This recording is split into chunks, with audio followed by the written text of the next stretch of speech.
We're breaking a lot of norms, and we're seeing norms being broken at such massive levels of power. There's so much value in leaving gracefully. The danger of not going to the meeting. Get anywhere in life, sacrifice. You work 9 to 5. Fine, that's your choice, and you have to then live by what you get from the choices that you make. Do you want to describe the TikTok video? And there's two there are two recent ones, aren't there?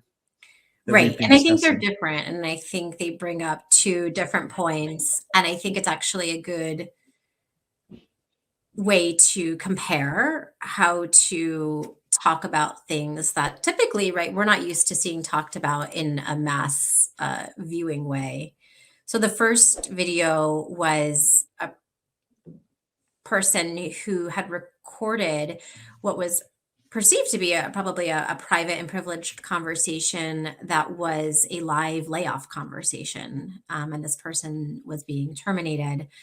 And I think the person recording it was trying to make a point that there was not a lot of transparency in regards to the role elimination. You know, was it performance based? Was it not performance based? And there was just a very befuddled HR team trying to talk around a pretty, direct line of questioning, and a lot of polarization around that one.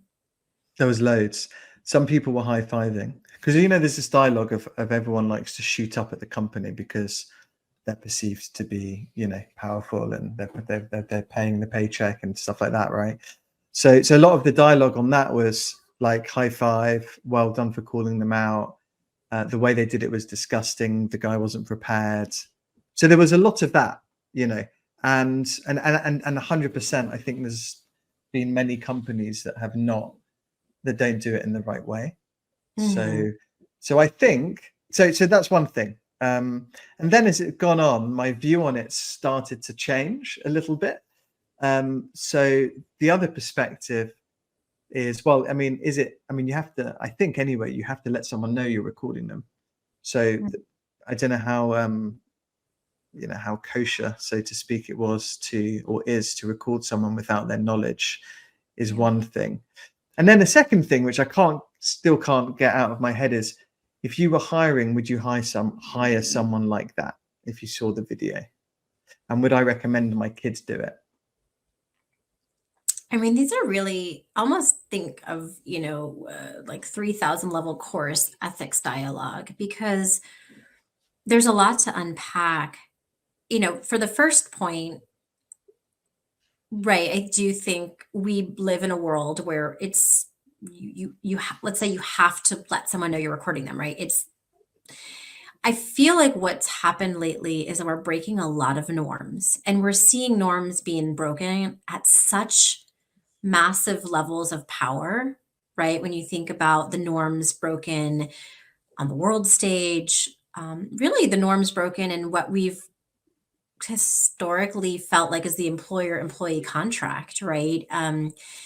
So when this person is breaking norms, I think, is that what the new expectation is? That, yeah, this is just really a suggestion that we don't do this, but you can do it. And it's possible that you will get the high fives, and all of the expected norms of behaviors that would typically follow breaking a taboo are just not there anymore. Or they're right. Or look, is she just doing it for the likes?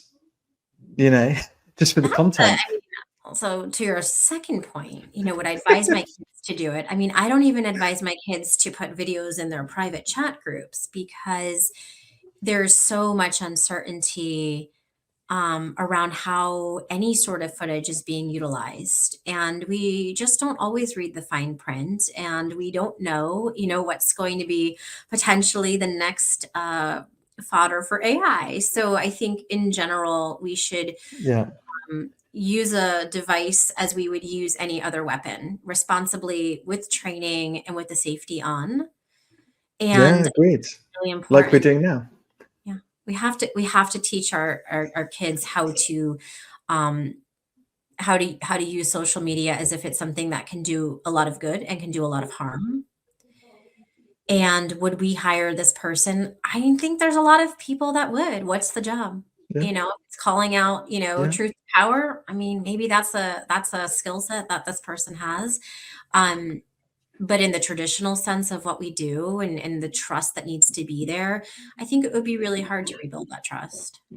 yeah. The other thing is, the other perspective is maybe she wants to transition to a new career, an influencer, make money from social media and stuff like that, which is a valid career choice. Let me tell you.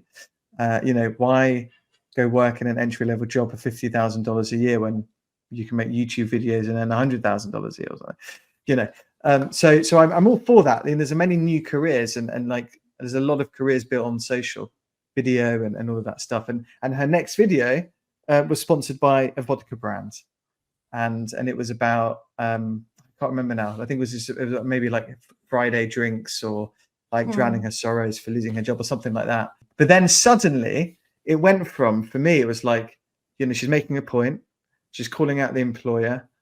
Great, maybe it could have gone, actually, she maybe could have done it in such a way of, she was maybe could have positioned herself as like just really kind of flying the flag for all of those employees that have been treated badly, and there have been many. To she's just been sponsored by the vodka brand, I and think so it would that's have been okay if she was a plant. Like, I think we could have all agreed, like, even if you staged this, right? Every movement maybe needs a little choreography.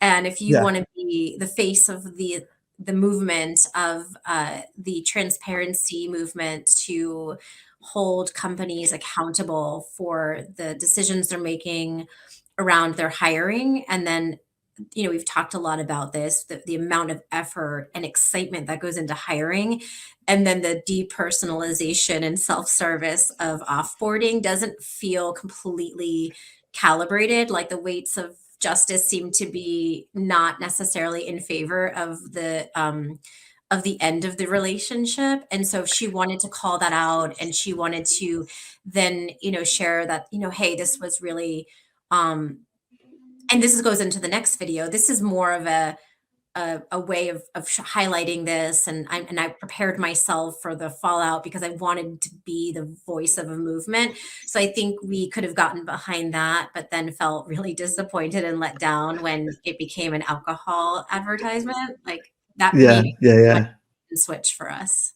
yeah, yeah. No, for sure. Also, it's interesting. Ending the relationship is a hard one, because there's so much emotion often attached to it. You always find I've been a big proponent of leaving gracefully from a job, and I'm also a big proponent of, because like most managers, I'm going to say this, I don't know what the numbers are, feel really hard done by when someone resigns from their team. Like it's a like a stab through the heart sometimes for people. Whereas, like if we're honest, like some people will stay with you for the whole career, like in sport. Some people stay for the whole career, and others you're there for a couple of seasons, and it's all fine, right? It's all fine. So I think there's so much value in leaving gracefully and someone departing, letting someone depart gracefully. But I appreciate there's quite a lot of emotion attached a lot of the time to it. So, I honestly sense, right, having worked in HR for a good portion of my career and having to be part of a lot of really difficult conversations, that if you're really prepared and really good at those conversations, that's probably not the best place to be, right? Like most people that I know, are they want to do the right things. They want to build. They want to work on the talent initiatives that drive the organization forward. And there's being part of a layoff or a round of terminations is part of the job, but it shouldn't be the norm. And I think what's happened as of late is it's become part of the day to day. It's become ubiquitous. And then what it tends to be is a little business as usual. And those yeah, calls tend to maybe not have the level of sensitivity that they need to have because I think in the past it was expected, right? There was just a normal sense of shedding layers in a business. I think what's yeah, unusual now is the rapidity and the pace in which it's happening. And in that situation, I give them credit for doing it live. I think there's a lot of companies that have probably sensed that there's going to be maybe some of this behavior of recording. And so things have tended to then become less personal, less one to one, more of a one to many approach. Here's an email, here's an offboarding link. There you go, and most people tend to be okay with that because they don't have the platform to do the recording. You could forward the email, but that doesn't really have the same emotional punch as having to have the conversation. So I feel for the people having the conversation because it's not easy whether But you're that's doing it once or 100 times and you're not no, it's expected hard. to be judged, you know. Yeah. No, it's hard. It's hard for everyone. I mean, no one wants to make someone redundant and things like that. So I think it's difficult. You're right. Second video, context for the second video. And it's quite interesting. So a guy was asked to attend an 8 a.m. meeting, and his response was, "Can't come. I've got my gym session then." Hmm. So that was the kind of the context, and I think it was an unusual request. And he was also like, I do 9 to 5. Are you going to pay me for the extra hour?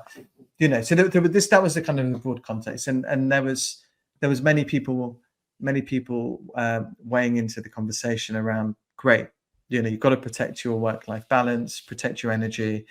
You can't be working all hours and all of that stuff. And what are your thoughts on it? Yeah, this one I tend not having as much context around this one. What I tried to do on this before coming up with an opinion was to zoom out and think of it as an archetype of what is the best practice in this age of hybrid work and mobility and devices and notifications. Where do we draw lines? And I think for this particular situation, I had two thoughts. One was, let's get used to this. This is not going away. This is now that we've, going back to our previous conversation, the employer employee contract is really fractured right now. And you're seeing in that response someone that's, in a sense, taking back some power over their life. And Yeah. I think the context around it is, and we talked about this, of course, depending on what it is, and with some true urgency, of course, we're going to go to the early meeting and we're probably going to skip the gym. But that does fly in the face of all the other rhetoric around well-being and taking care of yourself and blocking time for yourself and self-care. So we have to think about the authenticity of the things that we're saying.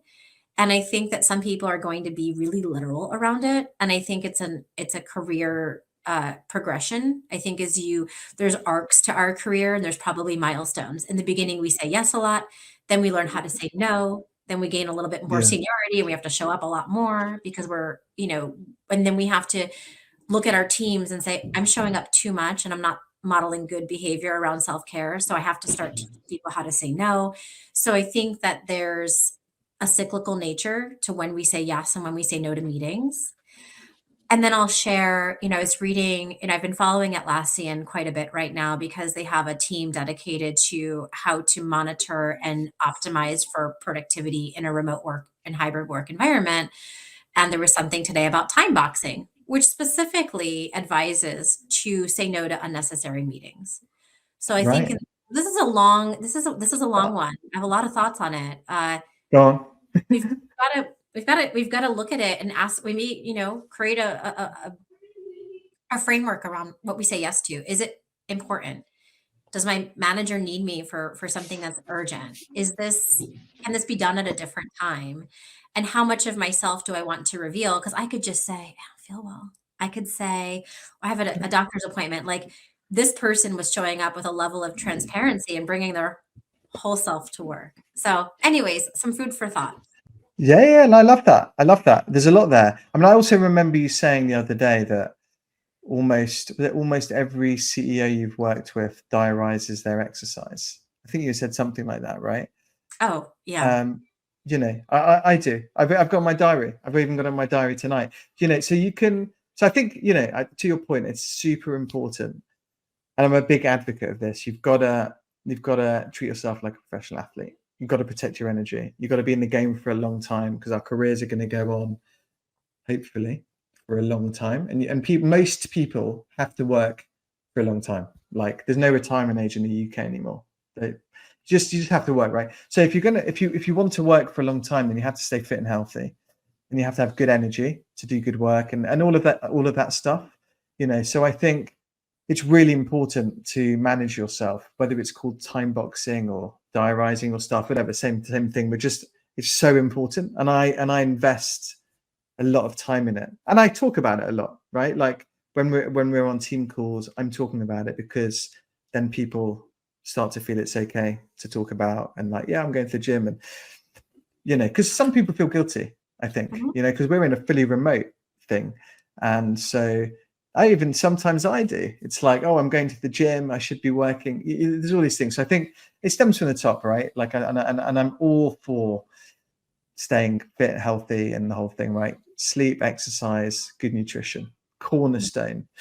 So all of that I'm in for. I think with this specific thing, the danger, because I know I'm going to spell out the danger. So the danger of not going to the meeting, and I think it's give and take, right? Like companies give, employees need to give, right? It's this wonderful thing of reciprocity. It's like humans saving food for later to give to someone else, like sacrificing stuff to get back, right? Because like a lot of the time friendships are built over sacrifice. Like you give, I give. It's like my kid's growing up and she doesn't like to share. If she doesn't share, she's not going to make any friends. They start to learn then to share their toys, and you start to learn how to share. And so I think for me that stems into it. Like to build a good relationship with someone, you have to give, and without expecting anything in return, but you get stuff in return, right? This reciprocity, and you start to build trust, and you start to build a relationship together. Then you start to work well together, and then I think it isn't it's not such a big ask. Do you mind coming on the on the ATM meeting? I've got whatever it is, right? There's context behind it, but if it's coming from a place of you trust this person, you've built a good relationship, of course you're going to come, right? Because you want to get on in your career. Because the other thing is every decision has a reaction, and the danger for this person not coming is that he was included in the ATM meeting, he might not be included next time, and that's your trade-off, I think. Agree 100% in the sense that it's built on trust. I trust that if you're inviting me to this thing that is outside of my day to day, my working hours, so to speak, and we could debate whether that exists anymore, that the value add is going to be there. I think when you have a situation, and again, don't have enough context around this one, where it's not valuable time spent, I think that over time, that's where you grow behavior around protecting your time and your energy.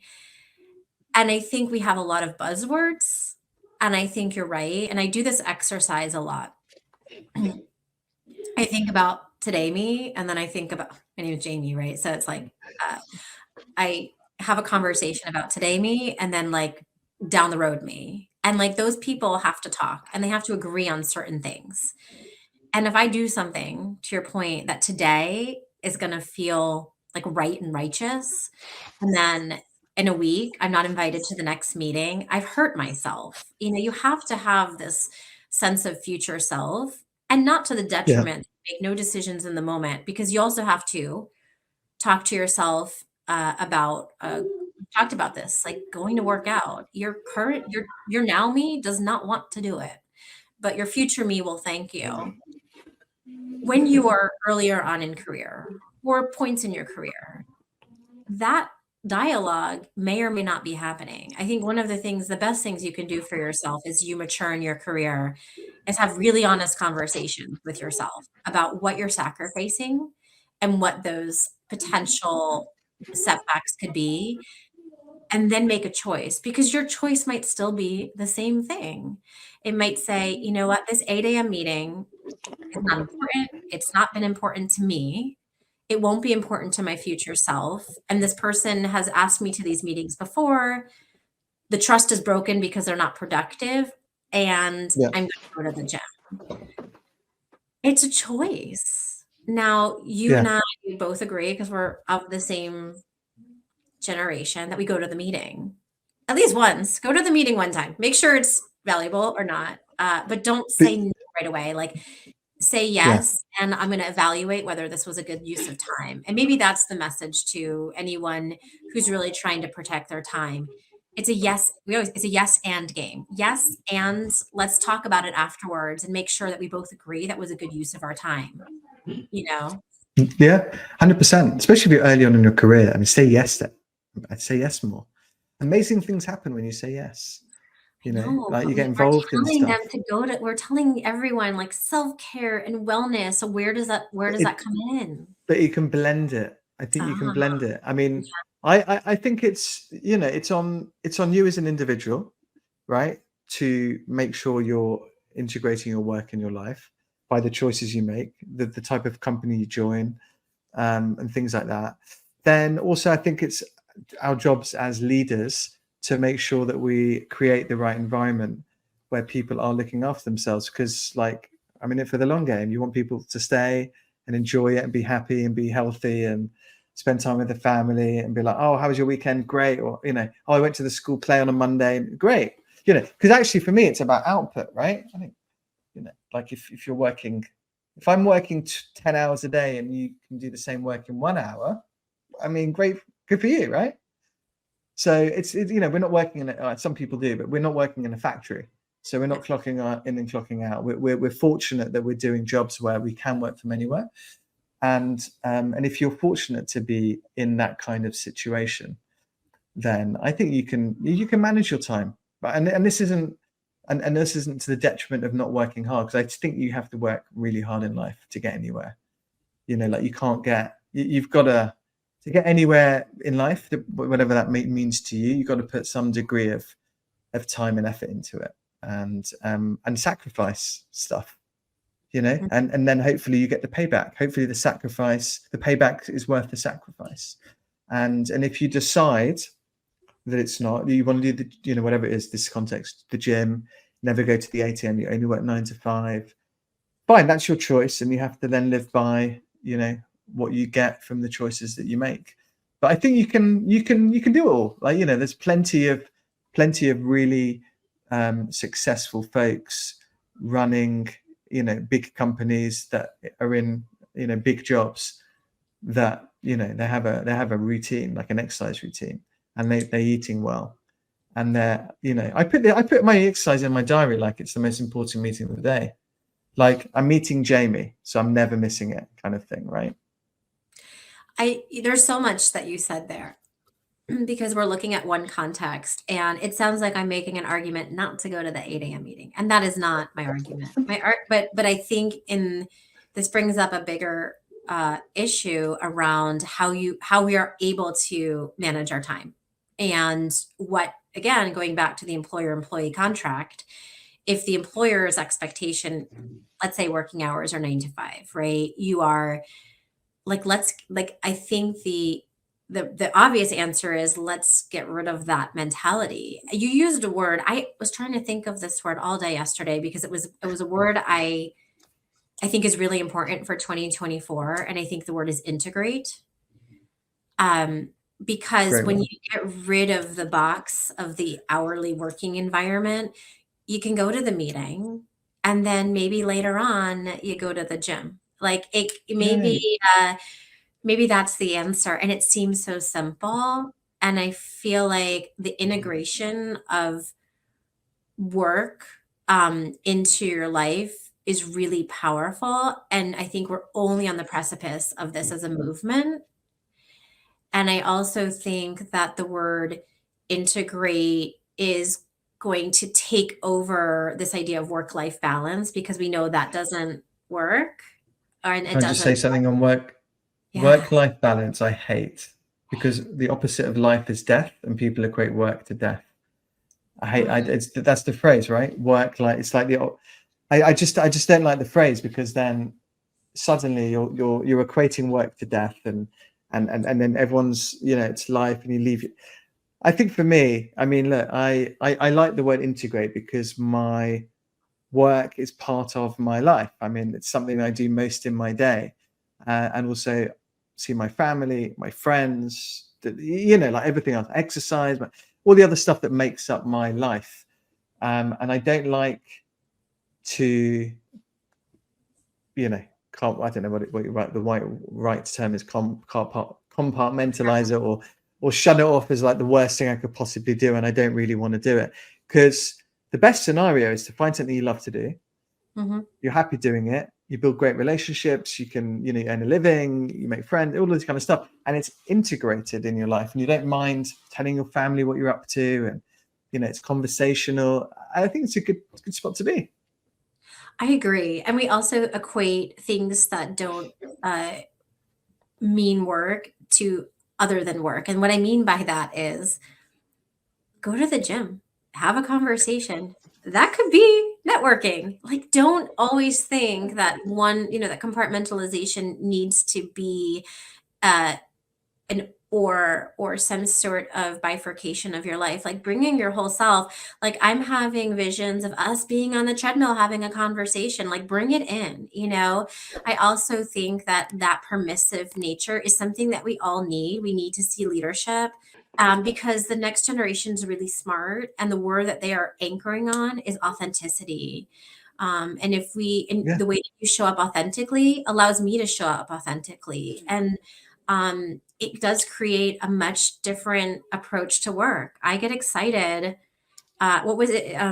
How you feel about your job is the way you feel on a Sunday night. I don't know the exact yeah, saying. yeah. You're looking forward to Monday. Do you look forward to Monday? I do. I I mean, told you that from day one. I can't wait to see what is going to happen in my day, because I know that there's possibilities, and I think you've nurtured that, and we're a smaller environment. But I think, and I've thought about this quite a bit, when you have founder led cultures and things are small, those are really magical places to be. As companies scale, that magic tends to get diluted. It tends to become mythical. It's some mystical curtain that you have to pass through to have this integrated work life. Um, but I think as companies scale, it's on these larger organizations to really think about integration, not in corporate speak, but in actual real practice. Because I think what we'll end up seeing, we talk about, the layoffs as this talent moves on. What we're not seeing is necessarily this desire to kind of get right back on. There's this, we've talked about this, and this might be another conversation altogether. Um, but taking that break, taking that wellness break, people feel like I need to take a break and then I can get back to work. And it's like, no, go find something that feels so not like work that you're making money doing that you can't wait to do it. And that's what I want exactly. for people. I think we both want the same thing. Yeah, exactly. I love that. It's super true. It's also interesting. It's like, like, come to the 8 a.m. meeting. What doesn't feel quite right yet is like, and I don't think you can say this, but is like you turn around to a colleague and say, you should start going to the gym now. I mean, that's not quite, that's like feels borderline, doesn't it? Because Feels it wrong. implies things, doesn't it? Yeah. But should it be? I mean, is it just a nod to, like, integrate your life and your work and look after yourself, and And I it can care about be you, and anything. We're talking about a gym, but we're also just talking about simple things, like embracing a walk, embracing nature, just stretching. I mean, there's a lot of yeah, things that getting up for a water break. There's a lot of things that we yeah, can do for ourselves that we are conditioned not to do because they don't fall into, like you said, like the traditional sense of work. But one of the things that I think we, are inspired by, especially in our day to day, I'll give an example. I mean, I'm not necessarily a morning meeting person. I can't wait to dial into our 9 a.m. meetings. I'm so mm. energized by those calls. And if I felt like they weren't valuable, maybe I would schedule my gym time around it. But Well, you that wouldn't come as often because, to give context to that, they're not they're not they're not mandatory. mandatory. Yeah. They're not mandatory. So we do like Monday, Tuesday, Wednesday come if you want. There's going to be someone there to have a chat and stuff. Yeah. Thursday we do a download, so generally it's the one to come to.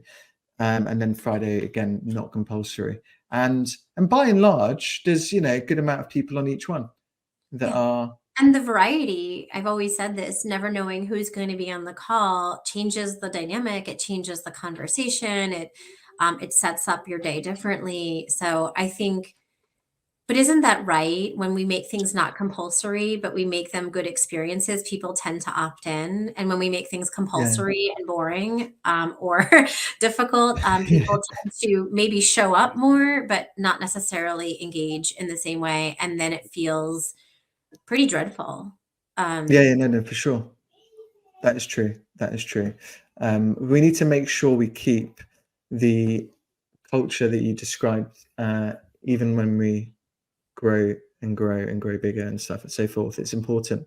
And it's behind the right folks, right? Yeah.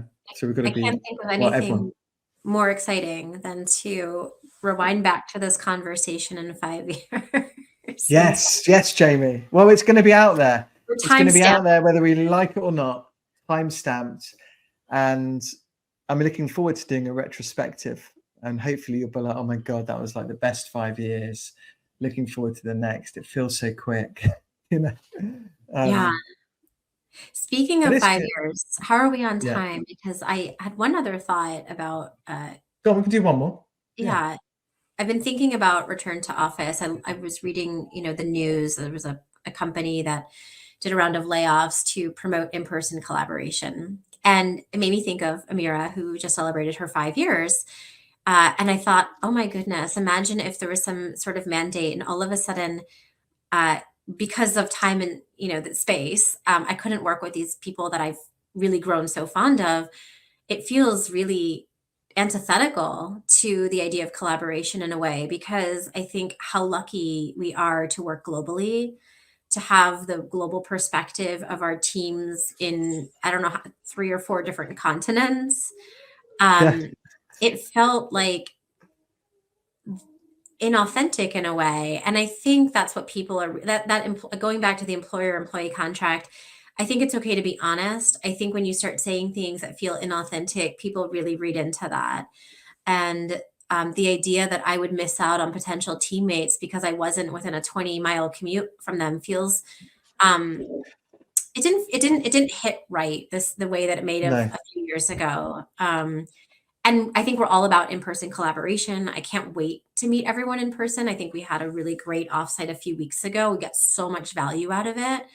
Yeah. But I would be heartbroken if the message all of a sudden became, we do better when we work with people in a driving distance from us. I mean, yeah, I agree. I mean, it's funny, like and that's what I had for years. So it's going to be 14 years in April that we've been in business for. And until our first remote employee was in 2019.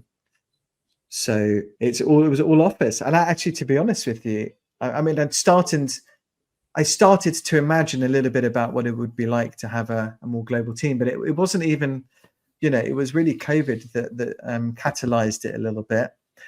And then it's been incredible because suddenly, the world is our talent pool. And suddenly we're just looking for awesome folks, A+ humans, kind, into it, motivated, things like that. It's been amazing. I will never, I can't see a scenario when we're ever going to be forcing people into a physical location. I just, the work we do, I mean, I don't think there's any value to it. I mean, with other jobs, there is, certain jobs you have to be in. And maybe I'm cool with that. So definitely it's context is important, and you have to do what's right for your organization. But for us, it's amazing that we have Mumbai to San Francisco and a whole bunch in between. It's super diverse, and client asked us a bit about what diversity and inclusion meant to us, and then we just started with we start with ourselves, right? We're just such a diverse team, different walks of life, backgrounds, religions, everything. I mean, it's great. So, And we're not, it's interesting. And I think, again, I diverted to RTO because it was just topical. It was in the news this week. But I think that people that do their jobs better in person, like they know they do their jobs better in person. Like there's not a lot of debate. I think a lot of Yeah, yeah, educators would agree. Yeah, if I'm working with children, like it's better when we're all in 5 days a week. And I think that the disconnect is the people that know that they've done really great work, that they don't necessarily need to be in an office every day and are now being told that they do better work in an office. And listen, I think every client, you know, has that prerogative. I think what I'd like to see is just more the authenticity piece, I think is going to go a long way. Just whatever the reason is, put it out there. People will embrace it. People will, they can see the data for themselves. And as long as the data speaks yeah. to you, I get it, I think that's where I was a little bit not fully on board with that messaging. For me, it's to just communicate. Just Like communicate. if you communicate, and there's two things, right? I mean, the hardest thing, I would not like to be a manager telling my team that it's 5 days a week in the office right now. I mean, what a difficult job, right? Especially if they're all really happy working at home. When something's changed on you, Mhm. it's that's the emotions run high, right? So that's the one thing, really difficult to do. The second, though, if you're hiring, just and you're completely open with what the vibe is, then you'll attract the right people. So even for us, we're pretty remote. You work from home, you can work in a service office or members club or whatever if you want. That doesn't suit everyone, but it Mhm. suits some people. Or on the other side, it's 5 days a week and it's 20 hours a day and the whole thing. You'll attract people that want to work in that environment. So over communicate, and I think that's probably a good starting point for it.